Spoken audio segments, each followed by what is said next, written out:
If you have a certain budget to spend on a gaming monitor, what monitor should you buy? That's the entire point of this video. Nothing crazy, nothing complicated, just recommendations for great monitors at a variety of price points ranging from $150 to $1,500 US. I've done this video a couple of times in the past. I know many of you find it useful, and I actually forgot to update it for 2025. So here I am in 2026 with plenty of updates. This video is meant to complement our normal monitor buying guides, which are split into various categories like 4K, 1440p, and OLED. These videos include tons of recommendations per category, but that isn't the case today. This video is all about taking the decision making out of your hands. You decide how much money you have to spend. I tell you the best monitor at that price based on my testing and opinions. Like with all my recommendation videos, I usually prefer to recommend products I've tested and know to be good. This video is not sponsored in any way by any monitor brand.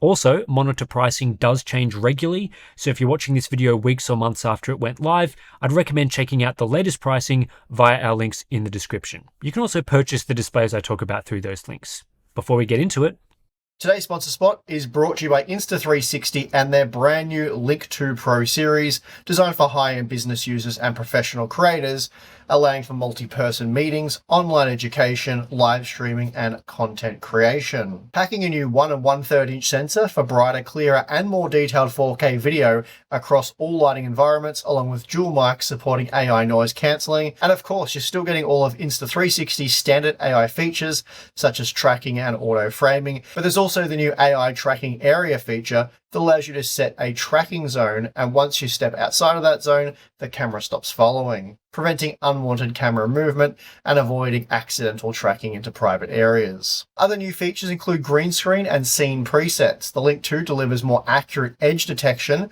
and smoother blending, producing a studio-grade chroma key effect when using the green screen, while scene presets have been dramatically expanded, allowing you to save preferred camera angles, visual effects, image settings, AI models, and virtual backgrounds. All of this can be had for $250 US, including a mini tripod for the first 20 orders, so check the link in the video description.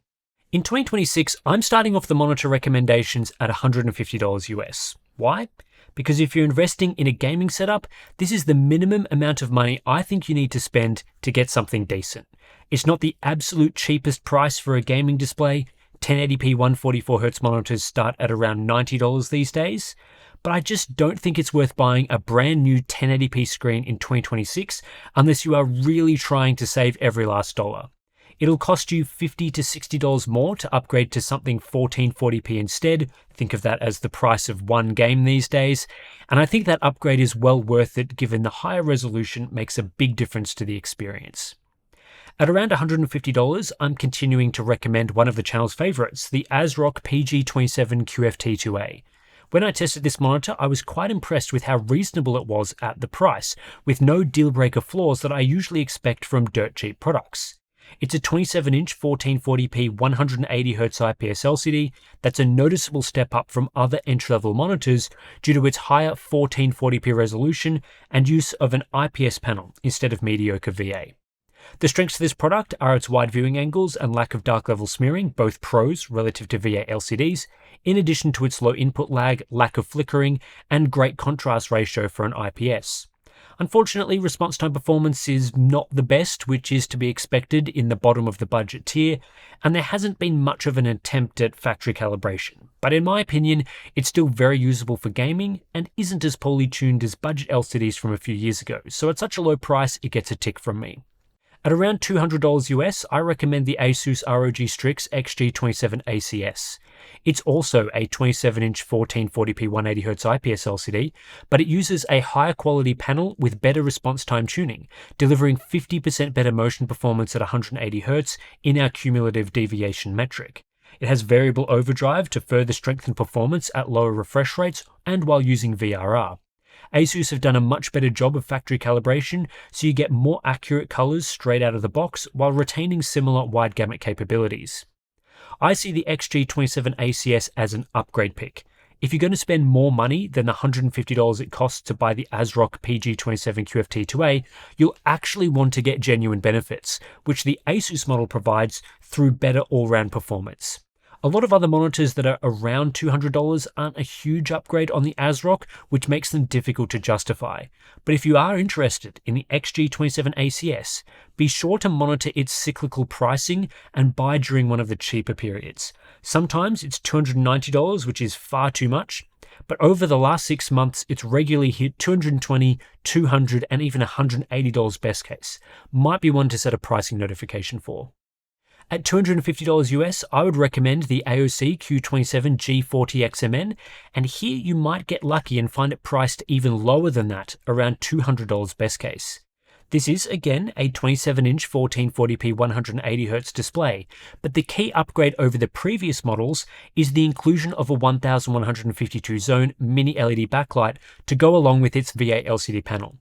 This provides the display with true HDR hardware capabilities, so in HDR games you get significantly better contrast, decent control with minimal blooming, and much higher brightness than basic SDR screens. I recorded up to 1400 nits in my HDR tests, and among the best contrast results for an LCD. The V8 LCD panel isn't quite as fast as the Asus XG27 ACS, but it still offers decent speed and a 180Hz refresh rate, along with minimal dark smearing issues, a rarity for VA panels. It's probably not something I'd recommend for people that only play multiplayer games, who wouldn't benefit from its HDR capabilities at all and would prefer raw speed, but if you love image quality and want to enjoy HDR at a low price point, the Q27 G40XMN ticks that box. At $300, there are no monitors I strongly recommend. This is a dead zone for monitor pricing, where you're better off either saving money or jumping up to a higher category. 1440p 180Hz LCDs, either with or without HDR, are already serviced by price points at $250 or lower. 4K doesn't really enter the equation until $350, and other formats don't make sense here either. For example, higher refresh rate 240 or 320Hz 1440p LCDs are available for $250 or so, like the MSI 274QF X24 or the Gigabyte M27Q3. So spending $300 on that type of panel is out of the question. So let's move on to the next category. At $350, I recommend the Gigabyte M27UP, a 27-inch 4K 160Hz IPS LCD that's regularly in the $330 to $380 range. Despite its low price point, it offers the same performance as we've seen from other 4K IPS LCDs previously. It's decently fast with a single overdrive mode experience, it has good calibration, a wide color gamut, and acceptable IPS level contrast. There's a nice balance of performance here, making the M27UP a great monitor for gaming and productivity. The other cool thing about this monitor is it offers a 1080p 320Hz dual mode, increasing responsiveness and motion clarity for competitive gamers. Not all 27-inch 4K monitors offer this, especially in this price range. The design is excellent, and Gigabyte include modern features like HDMI 2.1, though don't expect HDR here, as the M27UP lacks any suitable form of local dimming. At $400, I would recommend a 27-inch 4K IPS LCD, but this time one with local dimming, so that you can enjoy proper HDR gaming. My choice around this price is the KTC M27P6, a 27-inch 4K 160Hz IPS LCD with the 1152 zone mini LED backlight and a 1080p 320Hz dual mode.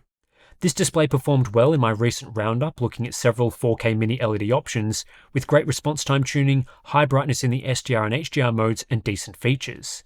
The HDR modes aren't tuned for control and contrast as much as other options, but boy does it pack a punch with brightness that nearly hits 2000 nits in some circumstances. The main downside to the KTC is its lackluster build quality and lesser known warranty support, being a newer brand with less of a long-term history. Still, I've tested one and I think it performs well, making it worth purchasing. This is another monitor with cyclical pricing. Over the last 6 months, at some point in each month, you've been able to buy one for $425 or thereabouts, which is when I'd pull the trigger.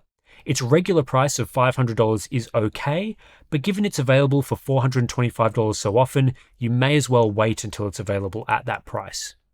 At $500, this is where I begin to recommend OLEDs for gaming. In 2026, for $500 or sometimes even slightly lower than that, you can now purchase a 27-inch 1440p 240Hz QD OLED such as the MSI MAG271QP X24. I've tested the very, very similar 273 QPX24, and it's an excellent entry OLED choice for gaming, providing a noticeable quality improvement compared to LCDs.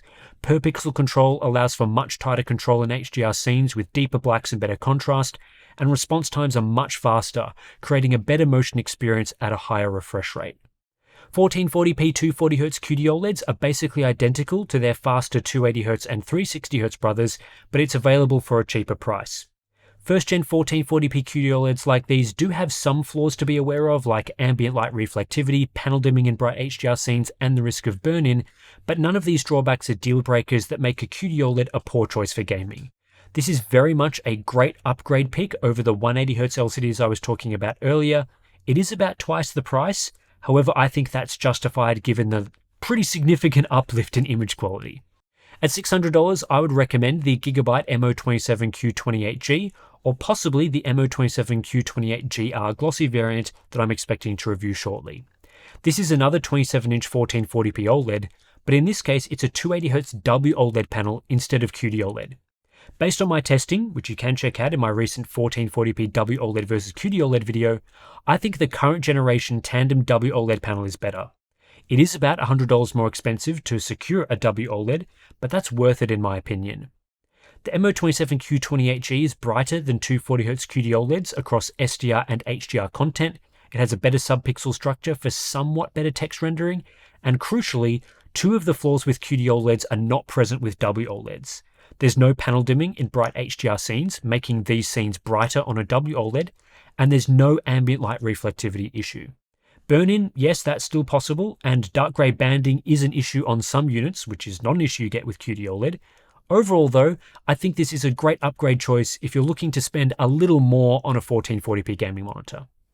At $700, I would recommend the Dell Alienware AW2725Q, which is a 27-inch 4K 240Hz QD OLED.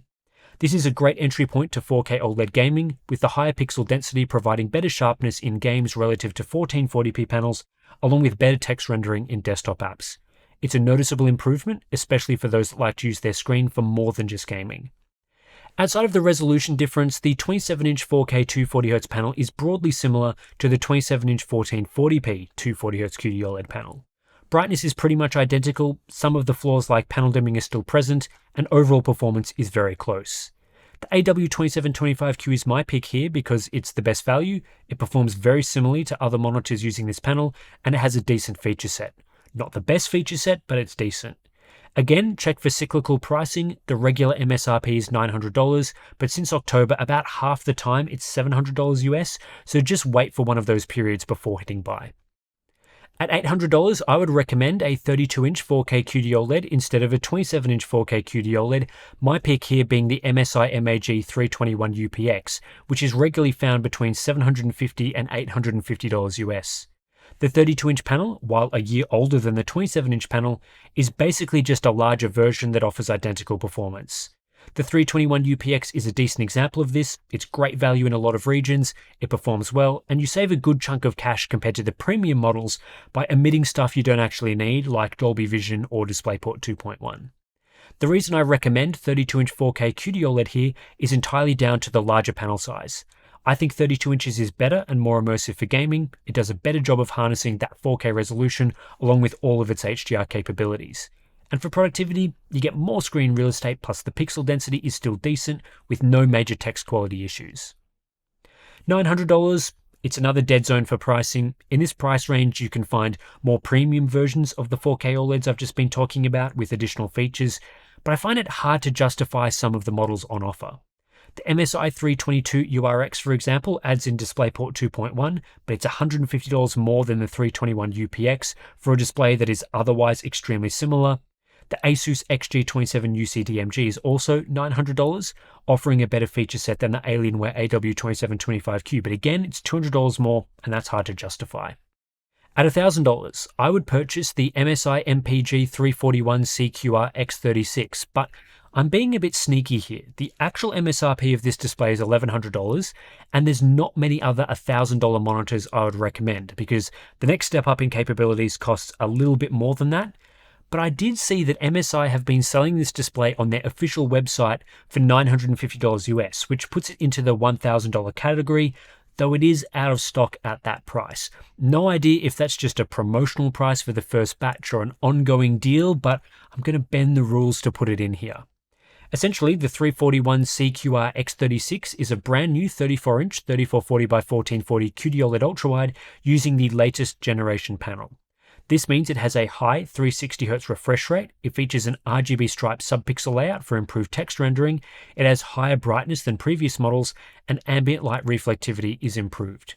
You get all of this while maintaining other benefits of QD-OLED panels, like the usual deep blacks, per pixel control, and lightning fast response times.